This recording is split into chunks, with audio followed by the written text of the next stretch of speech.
4 mois avant la disparition de Liana, la justice avait déjà demandé le placement en garde à vue de Jérôme Barella dans une autre affaire. Pourtant, il n'a pas été inquiété. Comment est-ce possible? Ce dossier, ouvert le 22 août 2025, symbolise les dysfonctionnements. Une plainte est déposée à la gendarmerie de Plaisance-du-Touche. Une petite fille de 10 ans dit avoir été violée par Jérôme Barella. Le parquet de Toulouse lance l'enquête. 5 jours plus tard, l'enfant est entendu par les enquêteurs. En septembre et octobre, les examens médico-légaux et psychologiques sont réalisés. Ils confirment la présence de lésions. Les actes les plus urgents sont faits. Le parquet de Toulouse envoie le dossier au tribunal d'Auch le 28 octobre, car les faits se sont produits dans son périmètre.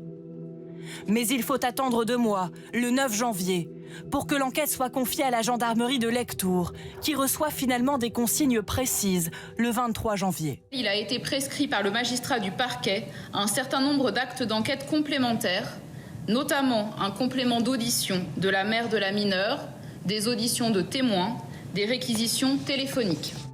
Le magistrat demande aussi le placement en garde à vue de Jérôme Barella. Pourtant, le 14 février, quand les gendarmes rendent compte de leurs investigations, ils n'ont pas entendu le suspect.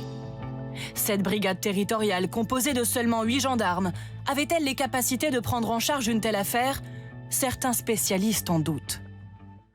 Dès lors que l'infraction initiale, qu'elle soit contraventionnelle, délictuelle ou criminelle, présente un caractère de sensibilité, de gravité, de complexité ou de sérialité, normalement, ce dossier-là monte à l'étage supérieur auprès d'une brigade de recherche.